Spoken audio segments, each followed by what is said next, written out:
juntos. Hasta la muerte. No me abandones. Nunca lo haré.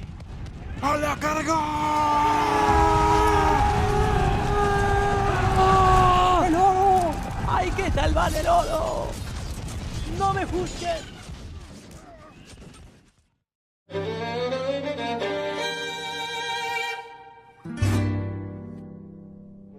Para poder entender por qué motivos los ingleses decidieron venir a invadir el virreinato, vamos a tener que irnos hasta el continente europeo. Luego de la Revolución Francesa, en la que el pueblo se levantó en contra de la nobleza y el rey Luis XVI perdió el trono y la cabeza, Francia quedó en manos de un general llamado Napoleón Bonaparte, un gran militar que había estudiado las estrategias de los conquistadores más importantes de la historia de Europa. Y cuando se convirtió en emperador absoluto de Francia, emprendió una gran campaña para conquistar todo este continente. Muchos reinos intentaron hacerle frente al ejército francés, pero ninguno tuvo mucho éxito. Hasta que en 1805, en la batalla de Trafalgar, Gran Bretaña y sus aliados logran vencer a la fuerza naval de Francia. Así es como los mares quedaron bajo el dominio de Gran Bretaña y el continente bajo el control de Francia. Para hacerle frente a los ingleses, Napoleón decidió hacer un bloqueo continental, es decir, que prohibió que cualquier territorio del continente europeo comerciara con la isla de Gran Bretaña. Esto era un gran inconveniente para los ingleses, ya que, como se acordarán, gracias a los avances tecnológicos que se dieron en la Revolución Industrial, estaban generando una enorme cantidad de productos y su población no alcanzaba para consumirlos. Así que tuvieron que salir a venderlos a otros lados. Pero ¿a dónde? Por aquel entonces, Buenos Aires era una ciudad muy importante, ya que había sido nombrada la capital del Virreinato del Río de la Plata, y su puerto estaba habilitado para comerciar con España.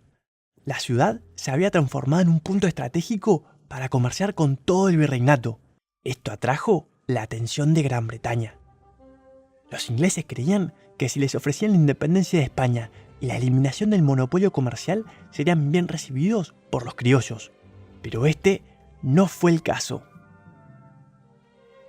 En 1806, una flota inglesa llegó al puerto de Buenos Aires con el objetivo de invadir la ciudad.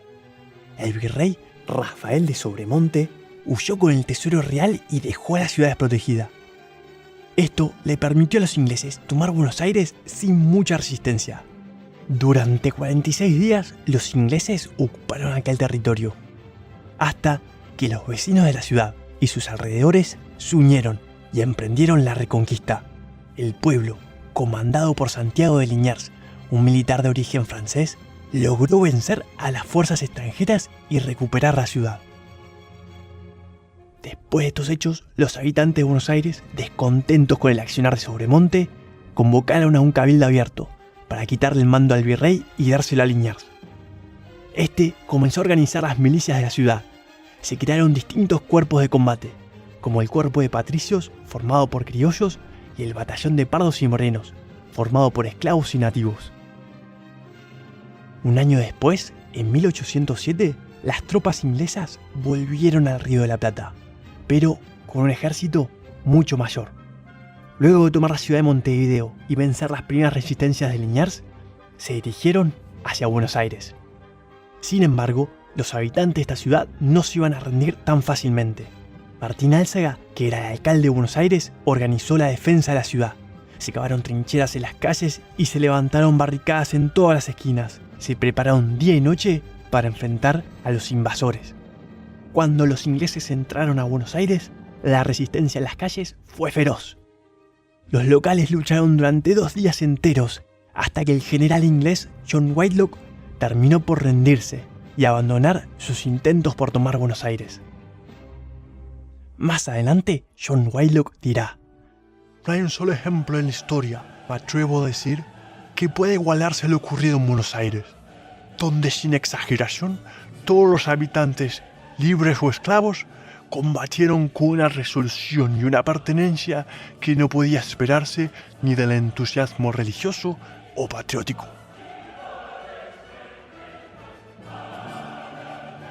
Las invasiones inglesas debilitaron el poder que los españoles tenían en el Río de la Plata. Las autoridades virreinales no habían sido capaces de defender a la ciudad y la tarea había quedado en manos del pueblo. Además, los porteños habían desplazado de su cargo a Sobremonte y designado a su sucesor, una decisión que hasta ese momento solo le correspondía al rey. Por otro lado, la organización de las milicias les otorgó a los criollos un poder militar y una identidad que antes no tenían, lo que será una nueva amenaza para el dominio español.